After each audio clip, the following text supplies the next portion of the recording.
Okay guys, so as promised, I'm making this video on Malinois and things that people should know about Malinois as pet dogs. So I made this post, put it on Facebook, Instagram, my personal account and my business account, and I got a bunch of awesome feedback from you guys. So thank you very much for your questions. I'm gonna answer a lot of these because a lot of your questions were repeat questions, which is awesome. What I mean is somebody asked a question, somebody asked the same question, and it was aimed at the same exact point. So I'm going to be addressing these in a little bit. First, make sure you subscribe to my YouTube channel. Doctoring is my passion. Make sure you follow those videos. I have over 600 videos on protection training, pet obedience, tricks, and a bunch of other things. So follow me on there, follow me on Instagram, Facebook, and your favorite podcast platform. I'm also on there as Dog Training is my passion. Okay, now let's go into these questions that you guys wanted to know. So Malinois as pet dogs. I have worked with a bunch of Malinois, okay? My introduction into the dog training world was through working dogs, specifically Malinois. So I started this back in 2009. It's been over a decade now as of the making of this video. And my introduction to it, working dogs, Malinois, Dutch Shepherds, German Shepherds, but a bulk of them were primarily Malinois. Okay, so I've been introduced to that breed only through what they were meant to do. Later, as I stayed in the industry and as I saw more dogs and more people with their dogs, then I started to see the trend of pet owners with Malinois, because to me that was also new. My introduction again was Malinois were working dogs, they were police dogs, they were contract dogs. And I mean, that's all I did for a handful of years. Okay, I worked at two companies where we trained these working dogs for police departments, for personal protection. I spent 18 months in Afghanistan with a bunch of these dogs as bomb detection dogs. So the bulk of my experience in the beginning, in the early stages with Malinois, was working dogs. And even now, okay, the bulk of the working dogs that I see that are Malinois, they're working dogs. Okay, they're dogs that do protection sports. And I also have a handful of clients that have working dogs as pets. And this is something that I've seen throughout the years as I see people with pet dogs that are Malinois. Now, this obviously presents some challenges and some questions come up as to why does my dog do this? I don't understand why my dog does this, that, and the other.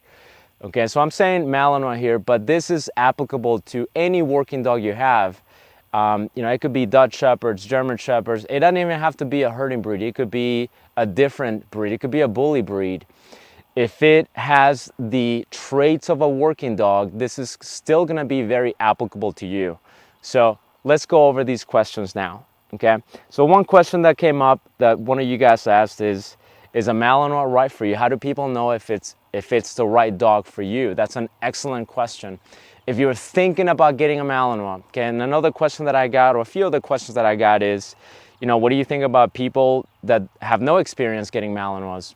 And here's the thing, if you don't have a Malinois and you're thinking about getting a Malinois, think about why is it that you want one? If the answer is, oh, because they look pretty, they look great, they look awesome, it's probably not the best reason to get one. Probably not the best reason. I'm not saying it's not the best reason, but it's probably not the best reason. Here's why I say probably not instead of a definite not. I said probably not because some people that I know that became very active and very committed to working their dogs got their dogs because they thought getting a Malinois would be awesome. So they got one and then they realized, oh my God, like what is this thing, right? So then they became very invested in the working side of owning that dog. So some people do start that way, but in general, if your answer is, I just think they look cute, I just think they look adorable, is probably not the best answer. Trust me when I say this, okay? My wife's dog is a Malinois. It belonged to a client, It was a client dog. Now, the client did great. I mean, she tried her best, but she didn't realize how much work this particular dog was. She got it when it was a puppy. The owners were committed, but it just was not the right dog. And eventually the inevitable happened. They realized there was just too much going on. The lifestyle of the owner did not match the lifestyle that this particular dog needed. And this is how we ended up with this dog. Now it's my wife's dog. So this does happen. It's not uncommon. Actually, I just want to let you know, just a couple of days ago, maybe about a day ago, I got a message from a follower on Instagram, and it is a video of, guess what? A Malinois, okay? And the follower, it's not her dog, but I believe it was a friend's dog or an acquaintance dog, maybe a client dog. I don't remember the details now, but it was the same thing. The owners realized that they could not deal with this dog, so now they're reaching out to me to see if I can find a home for this Malinois. And the number of messages that I get from people that are in that situation, I mean, I get them constantly. So trust me, they're not just a, oh, they look cool type of dog. I'm not saying this as a snob. I really am not, okay? I have 3 Malinois, different personalities. Well, my wife has one, so that's her dog. I got 2 of my Malinois that are mine that I work.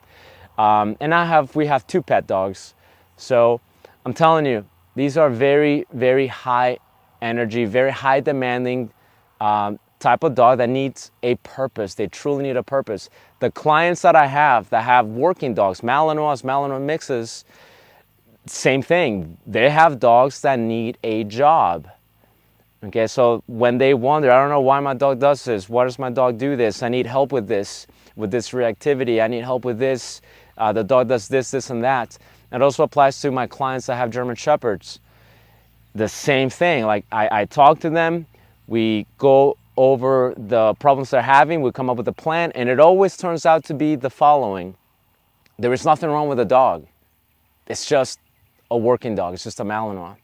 Okay, so you have to realize that these are dogs that need a job. If your lifestyle does not match, it is not the right dog for you. Maybe not right now, maybe later. If your lifestyle allows for it, then consider a working breed. But trust me when I say this, it is not for everyone. There's a reason why we have Malinois rescues and we have a bunch of dogs. And here's the other thing too. When we have a demand for pet quality Malinois, that's a thing. People want pet quality Malinois. When we have a demand for that, now we are contributing to shitty breeders. Breeders that breed Malinois for pet quality, they're automatically, I am sorry if that's some of you guys, but it automatically makes you not the best breeder. They were meant to be bred for work. Anything less than that, you're deviating from the original purpose of what the Malinois is. Okay, and it happens with every breed. It happened to the German Shepherd. We're breeding for pet quality German Shepherd. So now to get a good quality German Shepherd, like it's really hard to get now. You even have to go to Europe to get German Shepherds from, you know, good stock, good quality. And in the US too, but they're typically bred from different bloodlines that you just can't find it's very difficult to find in the US. So this is what happens. This is what happens with a Malinois. And it happens to every breed. The moment they go on TV, that's the moment it starts to decline. Because the moment they go on TV, there is a demand for that breed from people who don't know. They just see the flashiness and the awesomeness on TV, John Wick, Max. They see the TV shows, and people see these dogs in a very nice light, so they go, oh my God, I want one. The moment pet people who don't know what they're getting into want these dogs, the demand will start to rise, which means the supply will start to rise. And when the supply starts to rise, this is when the quality could potentially get affected. And we're starting to see it. We've been seeing it. So it is taking a toll on the breed overall. So pay attention to that. Is a Malinois right for me? If the answer is, I want one because they look cool, probably not the best answer, okay? Think long term. You're thinking, when you get a dog, it's a 12-year commitment minimum. I mean, my old dog is 12 years old. He still has a few years on his belt, Okay, a few years left. So you're signing up for a 10 to 15-year commitment. Think about that. You're making a very rash decision on what feels good at the moment, not realizing that this is a 10, 15-year commitment. So pay attention to that. Okay, another one too, when it comes to temperament, a friend of mine asked this really good question, and he goes, you know, I don't buy the whole, you know, Malinois they're not calm because, you know, they're Malinois. And so he goes, but I've seen dogs from working lines that do very well, that are very chill. Does it have to do with the raising, with the training? And Dylan, the answer is yes and no. Okay, there is a yes and a no to that answer. So yes, you're right. There are a lot of Malinois snobs out there. Go to any Malinois Facebook group and you're gonna see just a bunch of snobs. They're gonna go, don't get a Malinois. You don't need a Malinois. Why do you have a Malinois? You shouldn't have a Malinois. They'll laugh at you if you even ask about having a Malinois, right? So yes, there are a bunch of Malinois snobs. And then there's a bunch of people that go, oh no, I want a Malinois. Yeah, like Malinois are great.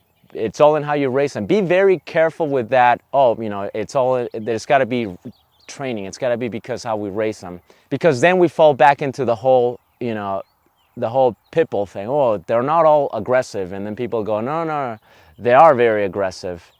You gotta be in the middle. It's the same thing with Malinois. It's no different. They are working dogs. Now, I am gonna tell you why you see some dogs that are from awesome bloodlines that are super chill, have a nice off switch. And it is genetics. I know it's probably not the answer a lot of people want to hear. People want to believe that there is a secret sauce, a magic trick that, you know, only some people know that will make every crazy Malinois into an awesome chill Malinois. I would say about 70%. I'm gonna go over 50% here, but more than half of that is genetics. Okay, I firmly believe that from my experience. Okay, now some people might tell you that's not the case, but I'm telling you, over half of that, from my experience, is genetics. Now I am going to divide genetics into a couple of things. Genetics, bloodlines, okay? And the other part of that too, we'll call it temperament, which is a real thing. Temperament is a real thing. Okay, here's what temperament is. Temperament is the unique inherent trait of a particular individual. That is what temperament is. Okay, it cannot be changed. It can be influenced tremendously, but it cannot be changed. What I mean by that is a super friendly, outgoing dog, a lot of times they're super friendly and outgoing from the time they're 7 weeks of age, 5 weeks of age, even 4 weeks of age. Okay, you'll see this. You'll see this in a litter of puppies. You'll see a litter of puppies, same parents, obviously, same bloodlines. And you'll see some that are more outgoing, more bold, and you see some that are more chill, that are more timid even. Why is that? I mean, same bloodline. Did the mom do anything different? No. Same bloodline, same litter. You have temperament that is unique to every individual. The other part of that makes up a huge part of how that dog turns out to be, how that Malinois has an off switch or not, is genetics. I'm gonna give you a super brief, very quick representation of that, which is typically, I'm gonna make a generalization here. So all of those Malinois Nazis that are very like, oh no, that's not how it is. Relax, this is just a generalization. Generally, for example, Dutch line Malinois tend to be more crazy. They tend to be a little bit more hectic. They tend to have less of an off switch. Generally, Belgian line Malinois tend to have more of an off switch. They tend to be more chill. So you see this a lot. So some of the dogs that you might have seen that have this off switch but are amazing working dogs from awesome bloodlines might have to do with their genealogy. It might have to do with their pedigree, with their bloodlines. Because working line is such a broad thing, right? People say, oh, working line versus show line. Okay, that is very general too, you know, like there isn't just working line. There is like working line and then you have different branches that go off of that. Okay, working line what? Eastern European lines, French lines, Belgian lines, Dutch lines. You see, like all of these things have their differences. Generally speaking, Dutch line Malinois are a little bit more intense. They're the ones that are a little bit, have a little bit less of an off switch, versus Belgian line Malinois tend to have more of an off switch. Again, this is a generalization. There are Dutch line Malinois that are amazing with their off switch, and there are Belgian line Malinois that are not much of an off switch type of dog. So generalizations. Now, I believe the other part of that too, I would say about 50, maybe a little bit less than 50% of that is how you actually train and raise that dog. That has a huge influence too. And what I mean by that is, first of all, temperament and genetics, you're not going to override that. You're just not. You can influence it a lot, but you can't override it, okay? I can make an entire different video on temperament, but if it seems like, oh, that's not true, I've seen dogs that are very timid and they go from being very timid to very confident. Trust me, that very confident dog, if I take him from his environment and put him in a different environment, he's going to go back to being timid. That's the difference between environment and temperament. With your Malinois, with your working line Malinois, how are insane working line Malinois super chill at home? It could be genetics, it could be the temperament, okay? A lot of it also has to do with how you interact with that dog. Do you have the dog spend time, in an environment where he learns to differentiate the difference between work time and home time? If you do that, your dog is more likely going to have an off switch. It's just how it's going to happen, okay? Now, some people prefer to have their dogs like that. Some people don't. I know people on both sides of that table. Some people that I really look up to and trust, their working dogs are working dogs. They're not pet dogs. And some people that I look up to as well, their working dogs are also pet dogs. It's just how they choose to do that. It has to do with your schedule as well. Like, some people have a very tight schedule, so a lot of times they go, dude, you're in the crate, or we're out working, or you're in the crate, or you're in place, or you're training, you're eating, and then you're back in the crate, or you're back in your kennel, right? Whatever it is, whether it's a crate or a kennel setup. Some people that I really look up to that have accomplished a lot. It's not just like, well, I have a crush on them. Nothing like that. It's the people that have accomplished a lot, have that setup with their working dogs. And I also have people that I also admire that they have a different setup. To them, like their working dogs work, but they also are house dogs. Now you have a whole debate over which is better. Personally, I think it's entirely on you, because I've seen awesome dogs that do both ways. Okay, awesome trainers and awesome dogs have accomplished a lot with doing it both ways. But the dog is more likely to have an off switch if you actually practice that with that dog. So a lot of impulse control, a lot of, hey, we're gonna spend time in the house. We're not acting crazy here. But there is a time to act crazy. Dogs are very smart. They are able to discriminate scenarios, right? They're able to, this is where stimulus control and stimulus discrimination kicks in. The dog knows when it's appropriate to be crazy and insane and when it's time to be, I'm just a house dog right now. As long as that Malinois has a purpose and a job, I firmly believe that dog is going to be fine. The problem that we run into a lot is the dog doesn't have a job. The dog doesn't have a purpose. This is when the dogs go, man, I don't know what's going on. I don't know what to do. I don't have a purpose. Trust me, it might seem like I'm making this up, but I know from experience, my working dogs are sport dogs. If we have like a slow few weeks, they get stir crazy. They go, man, like we haven't really done a whole lot.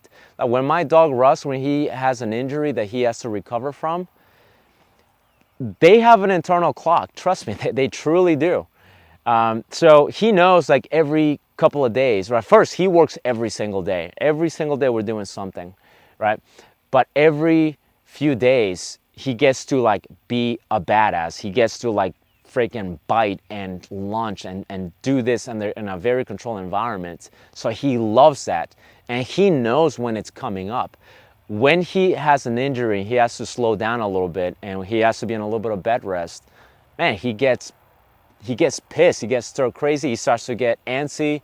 So these things do happen, okay? If they don't have a purpose, imagine a dog that doesn't have a purpose and it's a working dog. Okay, it could be a Malinois, German Shepherd, any other breed that has these traits, they will find their job. They will find their purpose, and it will not be what you want it to be. It'll be something destructive because they want to work. Okay, another huge one is puppy biting. Malinois are gonna bite. Okay, they're puppies. They're going to bite. It is normal for them to bite. Okay, like when you get another dog and they start biting you, yes, it's a pet and it is annoying. It is a hassle. But Malinois, remember, they were bred as working dogs. They are meant to be working dogs that use their mouth. So they're going to use their mouth. When they're puppies, they're going to be nipping at you. They're going to grab your pants. They're going to grab your shoes. They're going to grab your feet. They're going to grab your hands. I'm not telling you to make it acceptable. I'm just telling you, be aware of that and be patient with that. Okay, that puppy is not trying to hurt you. It's not trying to go, F you, I'm going to show you who's boss. It's a puppy. It's not trying to do that. It's not trying to see what it can get away with. It's just being a puppy.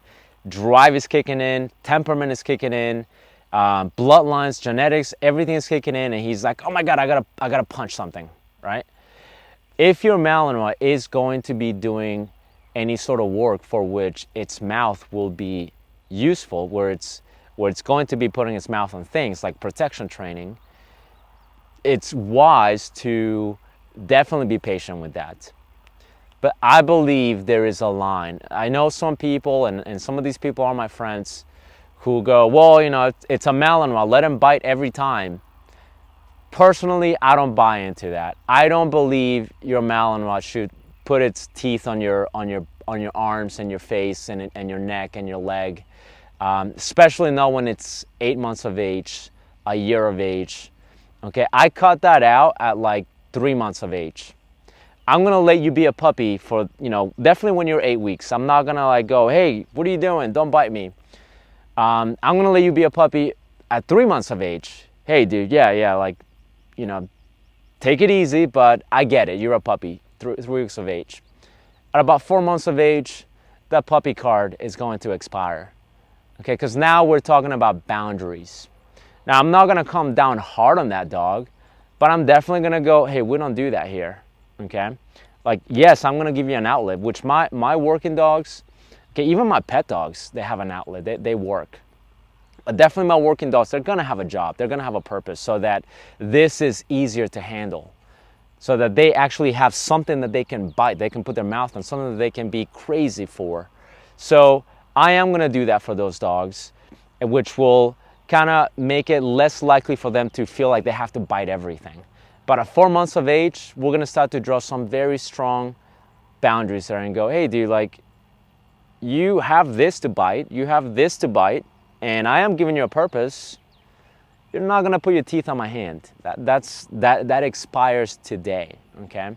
Now, I make a 4-line boundary line, not because like it's 4 months, it's just a general guideline for me, where I'm like, all right, dude, I was very patient at 8 weeks of age. It doesn't mean I was letting you do it, and then on 4 months, I'm like, okay, this is over. That would be unfair. But I'm definitely managing, and I'm being more patient. I'm going, okay, I get it, you're a puppy. Okay, I get it, you're a puppy. Let's redirect that. We're gonna redirect that. Yeah, I get it, you're a puppy. Once you start getting a little bit older, you start getting used to me. We start bonding, which will be right about 3.5, 4 months of age. We're gonna start to draw some hard lines. Don't put your teeth on my face. Don't put your teeth on my bare skin. Don't put your teeth on my hand. Now, some people believe that, well, if you do that, you're going to make it so that they don't want to bite. Dude, if you telling your dog, don't bite my face, don't bite my hand, makes your dog not want to bite later, you have the wrong dog.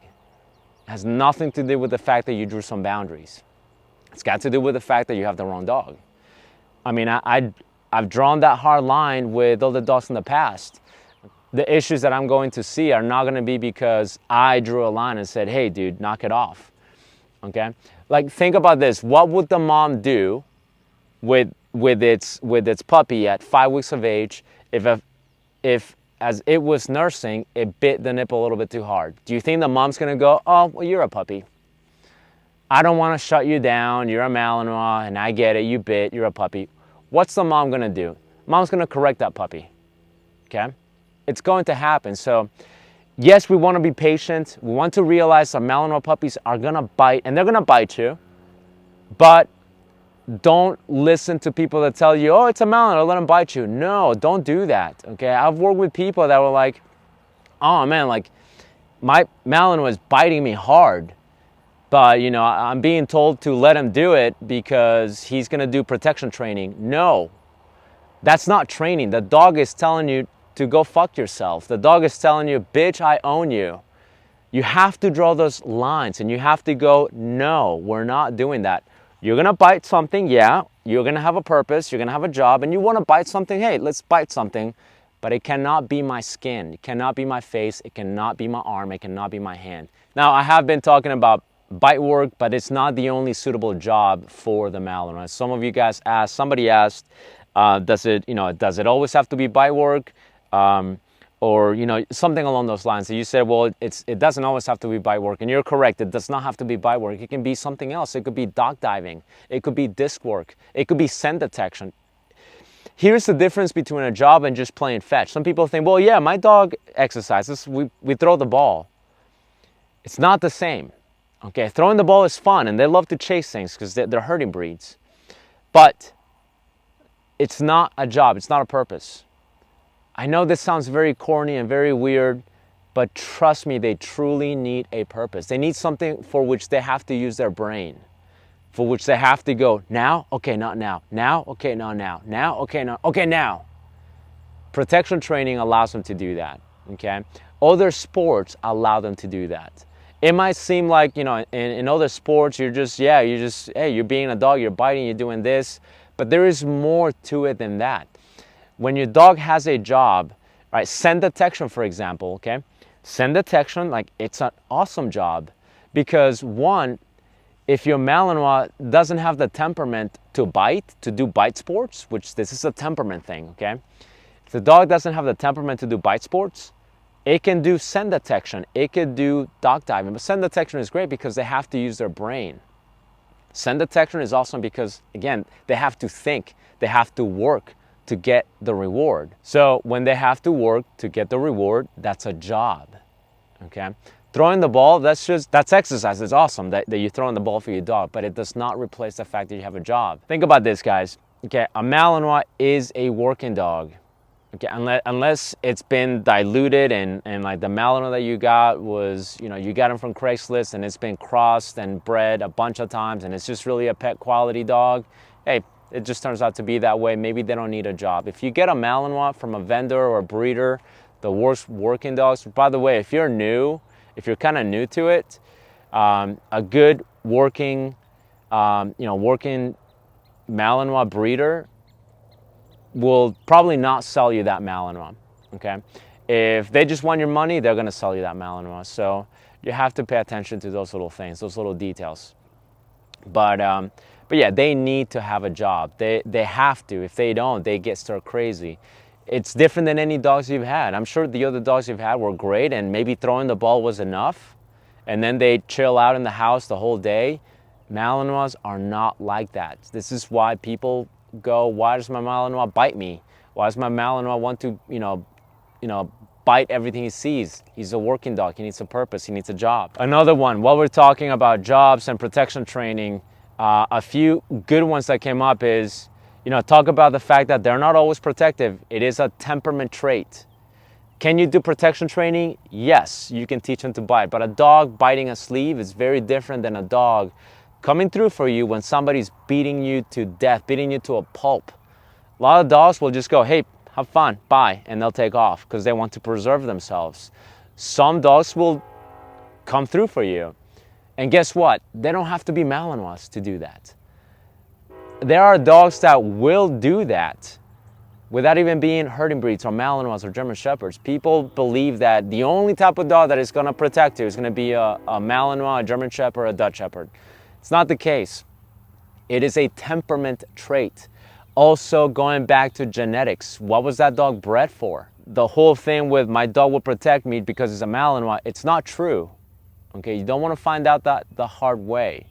Now, your dog might be reactive, your dog might be aggressive, and it might look like your dog wants to protect you. And I've worked with people that have told me the same thing. My dog is protective. And when I evaluate their dogs are scared. Their dogs are just going, oh my God, please, I just want to survive, leave me alone. But to the owner, it looks like, oh, he's protecting me. No, your dog is being a coward, okay? I hate to say this, but that's how it is. My Malinois, Rust, I'm not counting on him ever protecting me. What will protect me will be the Second Amendment. My dog is just gonna watch the show. I will make sure that my dog is protected. I'm not gonna put that responsibility on my dog. One, I don't wanna find out, okay? I don't wanna put that on him. Like when you see videos of people going, oh, you know, let's set this up, or you break in, hey, that's awesome if you do that, and it looks cool for social media, and maybe you want your dog to do that, but there's a difference. Dogs know rehearsed environments. They know when it's a setup, but when the shit hits the fan, it's a different environment. Okay, like when you put your dog on a down and your friend like breaks in with the hidden sleeve, yeah, your dog is doing awesome, and your dog might in fact do the right thing and protect you. But when the shit hits the fan and somebody like busts through your door and you're like, oh my fucking God, what is that? Completely different environment. Your dog might actually take off. Or your dog might go and like do, but the second that dog feels a kick, a swift kick in the side, swift kick in the balls, a swift kick in the, you know, in the flank, your dog might be like, fuck, I'm out, I'm done with this shit, okay? So don't assume your Malinois is going to protect you, because there's a difference between rehearsed environments and somebody beating you to a pulp. It's very, very different. You don't need a Malinois to protect you. Any dog that has the right temperament can protect you. It's a temperament thing, it's a genetic thing. Not always a genetic thing, okay? A lot of times it's a temperament thing. So don't expect your Malinois to protect you, because they're not all protective. One topic that surfaced through a bunch of different questions was, you know, how do you raise them? How do you not raise them? How do you make it so that they're, you know, that they're nice and balanced? Well, I touched on this earlier. They have to have a job. That's super important to me. I firmly believe lack of structure and lack of a job from these dogs will make them a nightmare. I truly believe that. Okay, it's going to be a pain if they don't have a job. And now, by a job, let me reiterate that again. It doesn't mean that they have to work every single day, because there are people that only work their dogs once a week, a couple of times a month. This is, again, going back to, does the dog have purpose? They have their internal clock. They truly know that. They know when so much time goes by, I usually do something very, very cool, very important to me. Okay, they know that. They adapt to that schedule, but it goes back to them having a purpose. If they don't have that, it's going to be a problem. How they're going to be a nightmare? Lack of purpose, lack of structure. They're going to be a nightmare. For sure, they're going to be. One good question that came up: why are they so rough with children and other dogs? They are herding breeds. Okay, children, what do? They're like very animated, high pitched. This triggers prey drive. These are herding breeds. They're meant to be dogs that will chase and grab things. So when you see dogs, they're moving things. So a lot of Malinois, a lot of herding breeds. It's not just Malinois. You'll see this with Border Collies. You'll see with a bunch of other types of herding breeds that are like this. They see dogs and they immediately want to go and target. This is very innate to them. And it's just part of something that we need to understand about these dogs. That's pretty much it for now. If you guys have any questions, please let me know. Make sure you, again, go to YouTube, subscribe to that channel. I got a bunch of videos on there. Let me know if there are any other questions that you want to address. I can make another video, a follow-up, and then I'll answer a bunch of those questions, a bunch of those topics. I hope this was helpful. I'll see you guys in the next video.